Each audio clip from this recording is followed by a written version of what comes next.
to the book and an interview with Tolkien himself, which has never been broadcast before. Raja Iqbal from the BBC's Newsnight reports.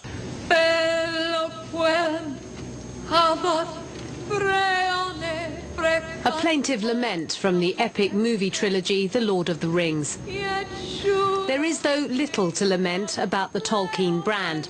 A staggering 150 million people have bought the books, 50 million of those since the film trilogy wowed fans and critics alike.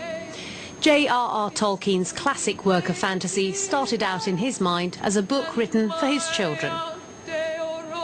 I raised my children, then read the two elder ones, who took kindly and on the whole favourable interest in it.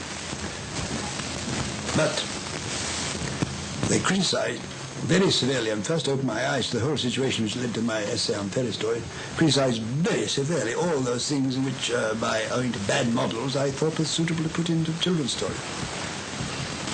They hated asides, anything like, so now I've told you enough.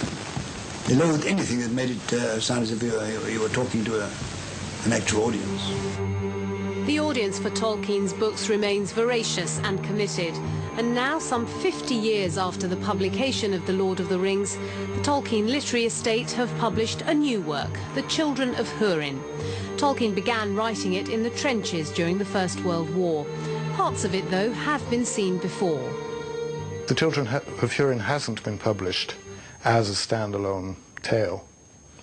And it's been published in works, and also it was a long time ago, before, among other things, before the films made Tolkien doubly, triply popular.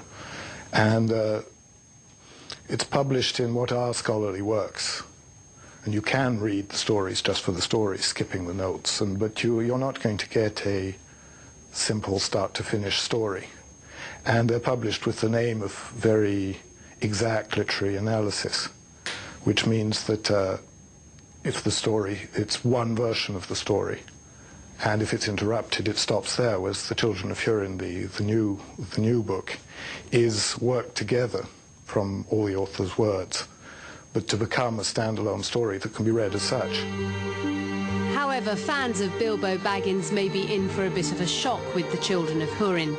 It is a dark tale of incest and betrayal, and one in which most of the protagonists kill themselves or each other. I think a bit too much is being made of the incest. It's part of the tragedy of the story, that this brother and sister don't know that they're brother and sister. But it is definitely a tragic tale. But I don't know. I don't know what people will make of it. It takes place in a part of Middle-earth that doesn't exist anymore when The Lord of the Rings takes place, but it's very much Middle-earth. It's very much the same world. And it's a more serious tale, in a sense, than The Lord of the Rings. While The Hobbit and The Lord of the Rings remain the most popular of Tolkien's books, his more obscure works dealing with the ancient history of elves and men were to him all part of the same mythic tapestry. There are in existence a very large, now collected and practically written, but legends about the world of the past, particularly after the exiled elves came back and conducted their war against the devil in the northwestern part of this world we live in, and the connection of the men who joined in with them.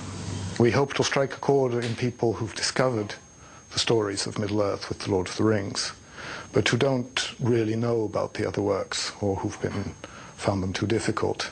And we think that this tale in particular, which was one tale that the author did work at enough so that we can produce a full-length story, it's a beautiful tale in itself, and it may or may not strike a chord. People may think that it doesn't have enough hobbits in it, because there aren't any. And that interview with Tolkien was conducted just 5 years before his